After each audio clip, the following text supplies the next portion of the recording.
자, 이번 강의는 인정이자 계산 방법입니다. 법인이 특수관계인에게 자금을 빌려줬을 때 그 가지금, 인정이자 어떻게 계산하냐? 인정이자는 먼저 이자의 시가를 계산해야 돼요. 이자 시가. 이자 시가.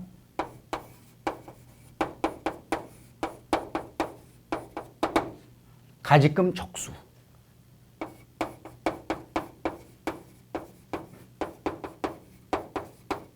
곱하기 시가인 이자율.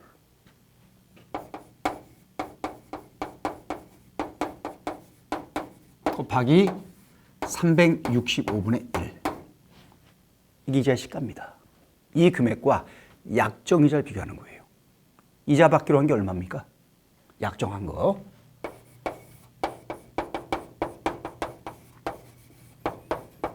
아, 1이 2보다 커야죠. 약정이자가 시가보다 작다. 그 차익. 1에서 2 뺀 거. 이 차익이 중요합니까? 중요. 이게 중요하면 중요. 이 차이가 중요하면 인정이자 입금 산입하는 겁니다. 이자. 이 차이만큼 입금 산입. 이 차이가 중요하지 않아요?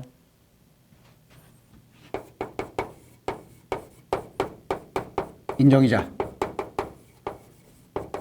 입금 산입 하지 않습니다. 세무 조정하지 않는 거예요.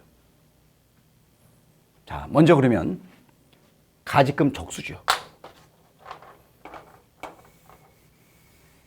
가지금 적수란 가지금의 매일매일 잔액을 더한 게 적수예요. 매시 잔액, 0시 잔액과 24시 잔액 있죠? 24시 잔액을 더하는 겁니다.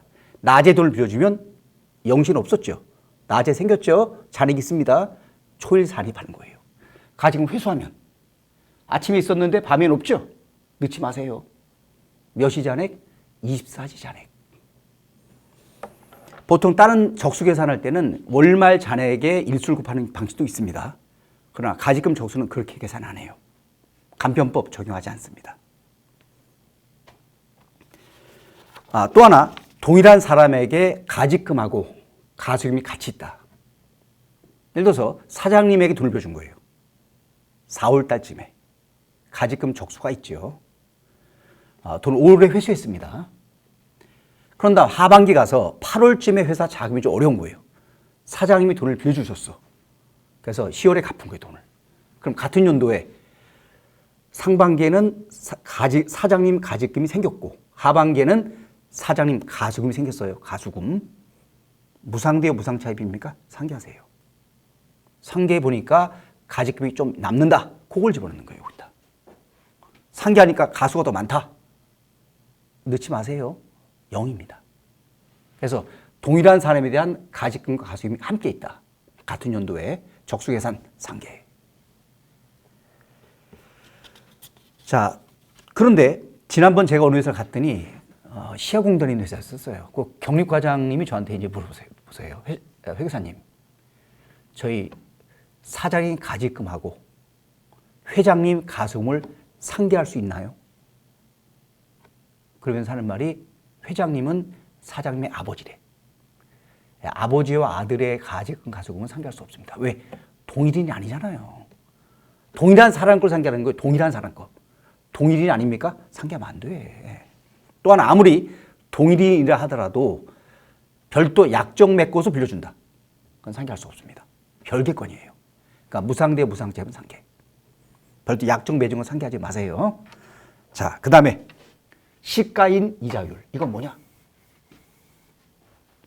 원칙은 가중평균 차입이자료예요. 원칙. 가중평균 차입이자율.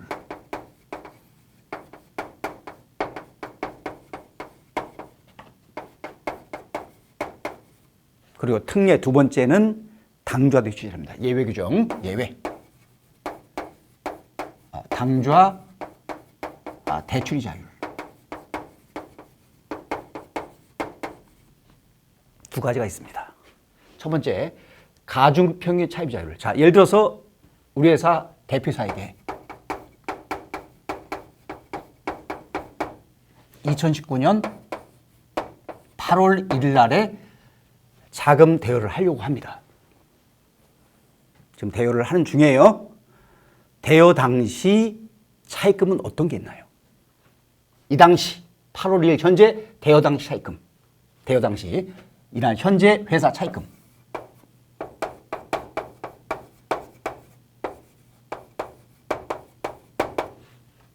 여러 가지 있겠죠. A 차입금, B 차입금, C 차입금. A 차입금은 60억. 이자율은 연 5%. B 차입금은 30억. 이자율은 연 3%. C 차입금은 10억. 이자율은 연 1%. 이 차입금을 가중평균하세요. 그게 바로 가중평균 차입자율이에요. 몇 퍼센트죠? 5, 3, 1 더해서 나누기 3? 그러시면 안 됩니다. 차입금이 다르잖아. 차입금으로 가중평균하는 거예요. 자, 이렇게 계산하시면 됩니다. 곱하세요. 1년 이자가 얼마죠? 60억이 5%하면 3억인가요?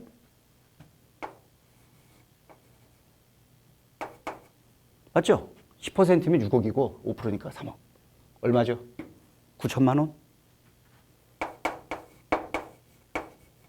얼마죠? 1,000만 원이요? 차입금 다 더하세요. 얼마? 100억. 이자 다 더하세요. 얼마죠? 4억이죠? 4억 나누기 100억. 몇 퍼센트예요? 연 4%. 따라서 이 가중평균 차입률은 연 4%입니다. 사장님에게 4%로 돈을 빌려주면 인정이나 문제는 안 생겨요. 적정한 이자로 빌려준 거죠. 근데 이게 말이 이렇게 세 가지를 가정을 했죠. 실제 회사 가보면 차입금이 뭐 큰 회사 같으면 뭐 수백 건이 있죠. 빌려줄 때마다 이걸 계산한다. 일이 장난이 아닙니다.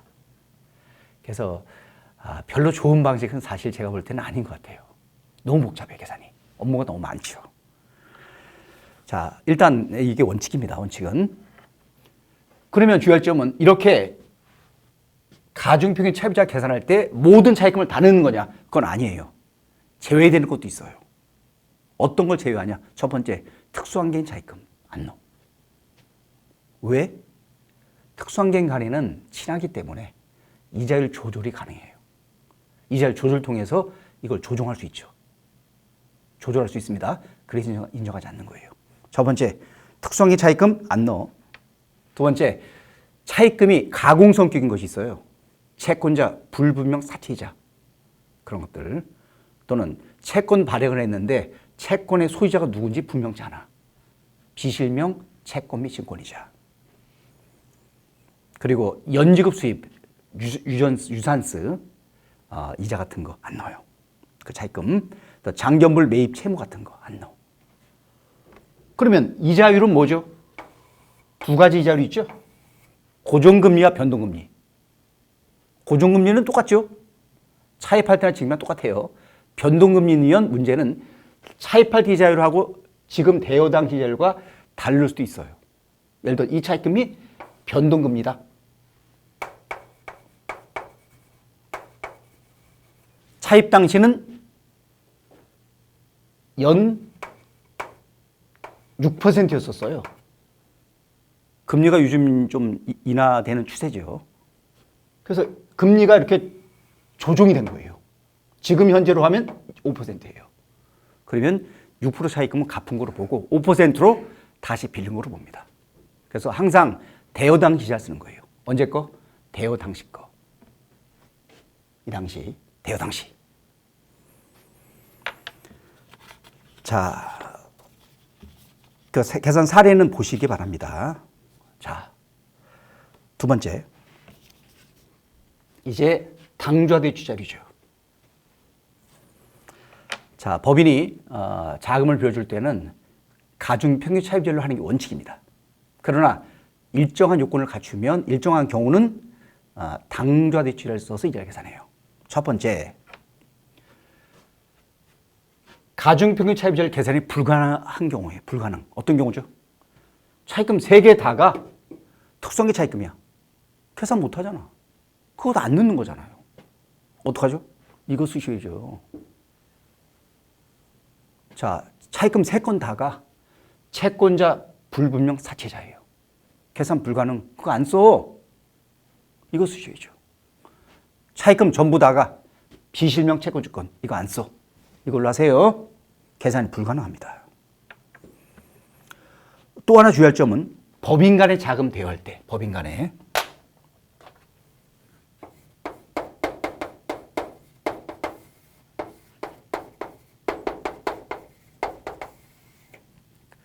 가중평균 차입자를 계산해 보니까 A법인은 10%예요. B법인은 5%예요. 이렇게 대여법인의 가중평균 차입비율이 높을 경우도 가중평균 차입비율을 안 써요.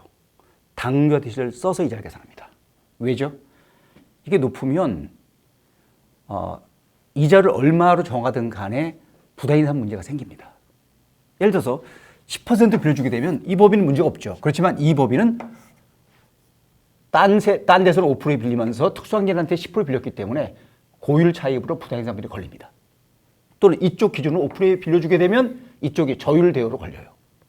기준을 맞추기 힘들어. 그래서 대여법인의 가중평 차입이자율이나 대여금리가 차입법인의 가중평균 차입이자율보다 높으면 그때는 무조건 당좌대출로 이자를 계산합니다. 또 하나, 빌려준 지가 장기 대금이에요. 빌려준 지가 5년 전 거예요. 그러면 가중평균 차입이자율은 뭘 쓰는 거죠? 지금이 아니죠. 대여 당시, 대여할 당시 5년 전, 그 전 대여할 당시에 가중평균 차입이자율 계산을 해야 됩니다. 근데 문제는 장부 보존 기간이 보통 5년이에요.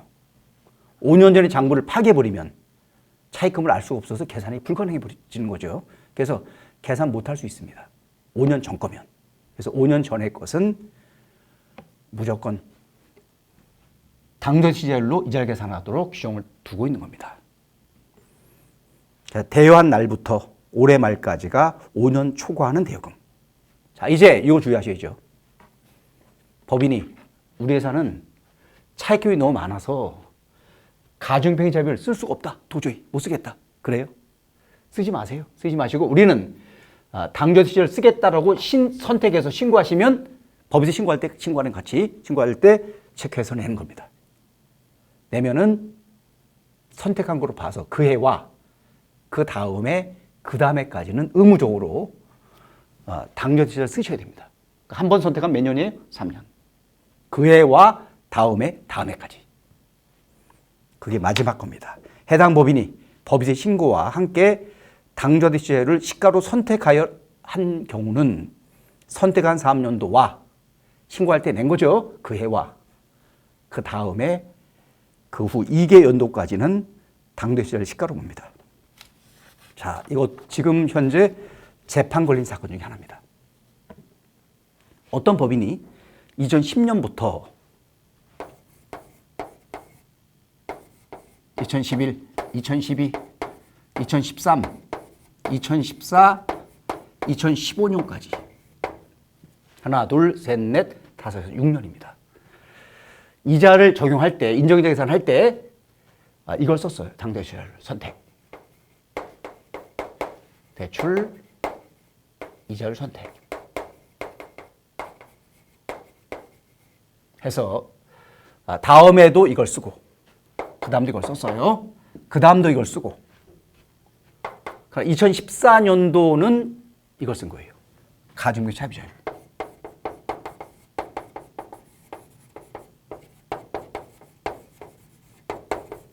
그 다음에도 이걸 쓴 거예요. 자, 구세청에서는 한 번 선택하면 3년이다. 선택 3년.